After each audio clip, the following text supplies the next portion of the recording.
lagi bersama saya Yohanes Loseda Silva dalam Tiutan Sastra Melankolis. Masih dalam dunia sastra, masih dalam penggalan-penggalan singkat tentang sastra. Tapi kali ini saya bicara tentang puisi.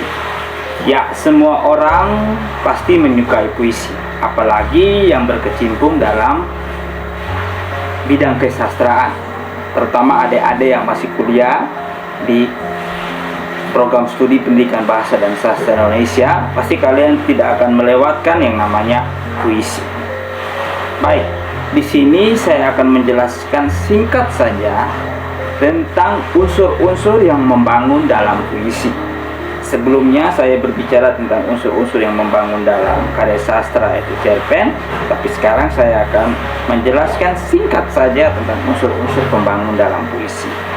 Puisi dihadirkan sebelum dijadikan sebuah tulisan dan dibacakan. Ia memiliki struktur.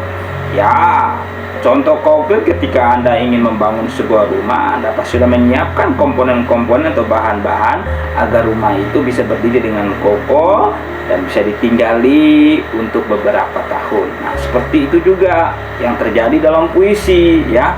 Tapi kita bukan bicara tentang rumah, tapi kita bicara tentang puisi. Ya, baik. Puisi adalah sebuah karya sastra yang dihadirkan oleh pengarang dalam bentuk tulisan. Ya, artinya tulisan ini berbeda dengan novel ataupun cerpen, yang mana puisinya mengandung makna-makna kiasan atau hal-hal yang tersirat, yang artinya hanya bisa diterjemahkan oleh pengarang atau si pembaca itu sendiri. Baik ya. Sekarang saya akan menjelaskan yang pertama, menyampaikan bukan menjelaskan, tapi memberitahukan. Unsur yang pertama itu unsur batin. Jadi puisi itu memiliki batin, artinya sesuatu yang ada di dalam puisi itu. Yang pertama tema.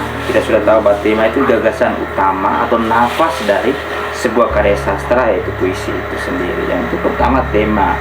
Yang kedua rasa. Rasa. Jadi seseorang atau penulis ingin menulis puisi, dia harus memiliki kata-kata yang mengandung rasa. Rasa yang mempunyai sedap untuk dinikmati. Ibarat makanan harus memiliki rasa. Nah, itu puisi. Yang berikut nada. Nada artinya tinggi naiknya sebuah kata ketika disampaikan di atas panggung. Puisi itu akan terlihat menarik kalau dibacakan, ya. Jadi ketika Anda menulis sebuah puisi, Anda tahu bahwa puisi ini sampai atau tidak di pendengar. Artinya bisa dibacakan atau tidak, nadanya bagaimana. Nah, itu. Yang berikut amanat. Nah, puisi ini memiliki pesan. Pesan tergantung jenis puisinya apa. Narasi, elegi, ode, ekspresif, ya, himne. Tergantung bagaimana si penulis menulis puisi, jenis-jenis puisinya. Amanat. Yang berikut unsur fisik. Tadi batin, sekarang fisik. Fisik yang pertama adalah diksi. Tahu diksi? Diksi adalah pilihan kata. Artinya kita harus memilih kata-kata yang jangan monoton. Artinya jangan yang konotasi semua, jangan denotasi semua. Jadi harus beragam, sehingga pembaca itu tidak monoton atau tidak bingung dalam menafsirkan puisi kita.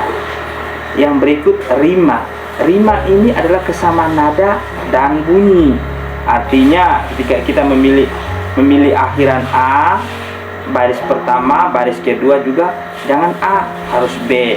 Atau kita memenggal dua frasa di atas, dua frasa di bawah, atau satu klausa yang mana penggalan frasa pertama berima A, frasa kedua berima B, sehingga bunyi atau nada yang akan disampaikan itu terlihat indah dan menarik. Yang berikut tipografi.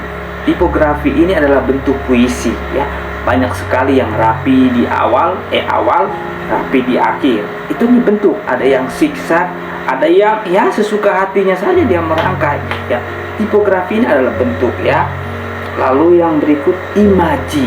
Imaji artinya perasaan, imajinasi, ya, hayalan yang mau dituangkan dalam puisi.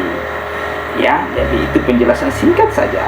Yang berikut kata konkret. Nah, kata konkret adalah keinginan penyair untuk menggambarkan sesuatu secara lebih konkret atau berwujud. Artinya kata-kata itu harus benar-benar bisa dimengerti dan bisa dimaknai. Contohnya seperti ini. Malam itu kuda mengayunkan langkahnya dan akhirnya membangunkan tidurku. Artinya apa yang dimaksudkan dari mengayunkan langkah? Mungkin bunyinya, itu kata konkret di situ, ya. Yang berikut gaya bahasa. Gaya bahasa ini artinya cara penyair menggunakan rangkaian kata dalam mengungkapkan sesuatu, ya. Dalam sebuah puisi, gaya bahasa banyak dijumpai dalam bentuk rangkaian kata yang bersifat konotasi atau berlebihan, bahkan terkesan merendahkan. Artinya di sini gaya bahasa itu kan ada bahasa kiasan yang sifatnya dimaknai secara berulang-ulang, dicari maknanya, dan bersifat denotasi, artinya sekali baca langsung paham. Baik adik-adik, mungkin terlihat terburu-buru, ya artinya di sini saya hanya memberitahu kalau memang tidak paham atau belum paham bisa ditanyakan dalam komentar nanti ya. Karena belajar itu tidak harus langsung mengerti, tapi butuh proses. Oke? Selamat malam. Salam edukasi, salam generasi.